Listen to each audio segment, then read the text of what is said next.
जय श्रीमन नारायण। ए पर जे टिप्पणी हम करे जा रहल बा रामानुजदास श्रीमान गट्टू वेणुगोपाल स्वामी जी के द्वारा दिहल गयल बा।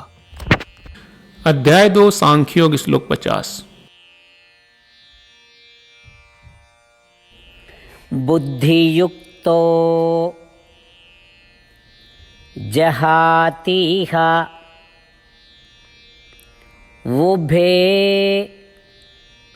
सुकृत दुष्कृते तस्मात् योगाय युज्यस्व योगः कर्मसु कौशलम्। ओम।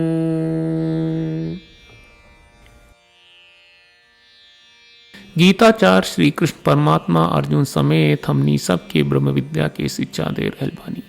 भगवान कहत बाड़न कि अर्जुन जब दूरबा आ काटल फसल पर कस से खींचब ता हाथ काट देई। दूरबा या कटल फसल के बिना हाथ के काटे के प्रक्रिया के कौशलम कहल जाला। कुश के मतलब होला दूरबा आ पवित्र घास। हमनी के रोजमर्रा के जीवन में बिना हार मान ले गतिविधि आ कर्म होला। जबले हमनी के ई दे बा तबले हमनी के आपन काम करत रहे के चाही। रौरा जौन कर्म करनी ओकरा से ना तो कष्ट भोगे के चाही ना कोनो नुकसान होके के चाही। पहले कहल जात रहे कि बिना हाथ काट ले दूरबा काट के कौशलम है। बिना बंधन के बंधल कर्म ही कौशल बा। हमनी के एकरा के बुद्धि कौशल कहे सकनी जा। यही कौशल से आपन कर्म करे के चाहिए। कबले ई काम करत बानी जबले रौरा लगे जिंदगी बा तू आपन कर्म ना छोड़ सकत बाड़ू। निपुणम का होला? हमनी के ऐसन व्यक्ति बन जानी जा जे ए कर्म के निष्पादन खातिर कहल गयल आध्यात्मिक अभ्यास के प्रकार के आधार पर कौशल के साथ आपन गतिविधि करनी जा। भगवान हमनी के दू गो सिद्धांत समझावल रहल बाड़े। उ कहले कि एगो सिद्धांत ई बा कि गतिविधि के करत समय नतीजा के इच्छा ना कहल जाए।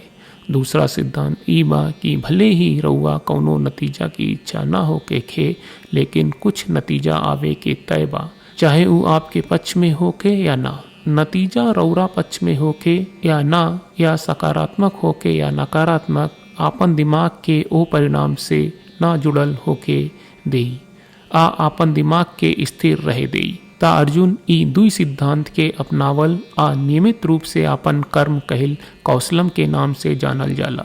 आ ई कर्म रौरा कुल धर्म, जाति धर्म, पेशेवे धर्म आ वृत्ति धर्म से जुड़ल हो सकेला। अगर रउआ ऐसे करत रहब ता सदाचार आ पाप कर्म रउआ के ना छुई। ई तरह से भगवान हमनी सब क्यों बुद्धि कौशल से क्रियाकलाप करे के आदेश दे रहल बाड़े। ऐसन काम के योग या कर्म योग या निष्कर्म योग के नाम से जानल जाला। एकरा के योग कहल जाला। अक्सर हमनी के बड़ लोग हमनी से पूछत बा या हमनी के चिट्ठी में लिखत बा का आप कुशल बानी। ऐसे उ लोग के सवाल बा कि का रौरा आपन काम बिना केहू के चोट पहुंचाई करत बानी। चोट से उनका मतलब होला कि कौनो परिणाम की आस ना रहे। ई तरह से हमनी के बुजुर्ग लोग हमनी के दैनिक जीवन में शास्त्रोक्त अनुशासन के शामिल कहल सुनिश्चित कहले। श्रीमद् भगवत गीता का पूरा सार श्री कृष्ण परमात्मा ने अध्याय 18 के श्लोक 65 से 70 में 8 काम करे खातिर दिले बाड़े। श्री कृष्ण कहले हम ओ लोगन से प्रेम करनी जो लोग इन 8 बातन के मान तारे। हम ओ भक्तन के हर तरह से रक्षा करब।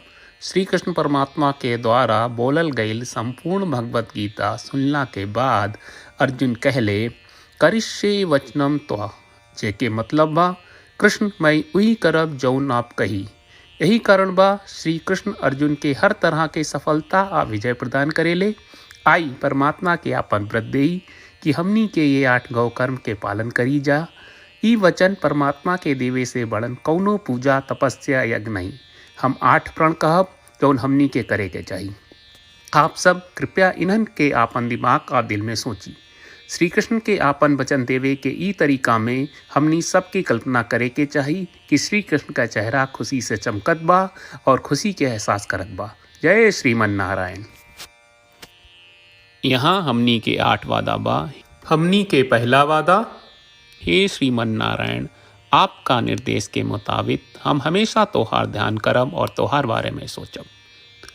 हमनी के दूसर वादा, हे श्रीमन नारायण, आपका सलाह का अनुसार हम हमेशा आपका भक्त रहब। हमनी के तीसर वादा, हे श्रीमन नारायण, हम आपन सब काम तोहरा सेवा के रूप में और तोहरा संतुष्टि खातिर करब।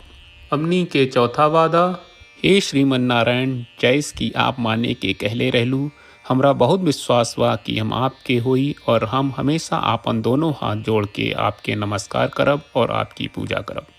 हमनी के पांचवा वादा, हे श्रीमन नारायण, हमरा के तोरा बात माम एकम शरणम ब्रज 1866 याद कहले, जहाँ आप हमरा के आपन का अर्पित करे का कहा। श्रीमन नारायण, मैं हमेशा तोहरे शरण में रहब। हमनी के छठवां वादा, हे श्रीमन नारायण, हमरा के तोहरा बात माँ सुचहा 1866 याद कहले कि आप हमनी के शोक ना करे का आश्वासन दे रहे बड़े, हम अब और शोक ना करब। हमनी के सातवां वादा, हे श्रीमन नारायण, आपने हमरा खातिर श्रीमद् भगवत गीता के वितरण करके हम सबके कृपा कहले और आशीर्वाद दहले बा। हम वादा करत बानी कि रोजाना कम से कम एक श्लोक पढ़ब या सुनब। हमनी के आठवां वादा, हे श्रीमन नारायण, आप गीता के पूरा मानवता तक ले गयलू। हम गीता में आपके दिव्य वचन के उन भक्तन तक पहुँचावे के प्रयास करब जे गीता से अपरिचित बा। हे श्रीमन नारायण, हम उई करब जौन तू करे का कहब। हम ऐसन व्यवहार करब जैसन आप चाहत बानी और हम खाली आपका खातिर काम करब। श्रीमन नारायण के रोज आपन वचन देहल कि हम वैस करब जैस आप कहत बानी, ई अपने आप में बड़न पूजा बा। श्रीमन नारायण, करशे वचनम त्वा। श्रीमन नारायण, हम तोरे निर्देश के मुताबिक काम करब। सर्वम श्री कृष्ण अर्पणम अस्तु। जय श्रीमन नारायण। बुद्धियुक्तो जहातीह उभे सुकृत दुष्कृते तस्मात् योगाय युज्यस्व। योगः कर्मसु कौशलम्। ओम। बुद्धियुक्तो जहातीह उभे सुकृत दुष्कृते तस्मात् योगाय युज्यस्व। योगः कर्मसु कौशलम्। ओम। श्रीमन्नारायण, करिष्ये वचनं तव। सर्वं श्रीकृष्णार्पणमस्तु। जय श्रीमन्नारायण।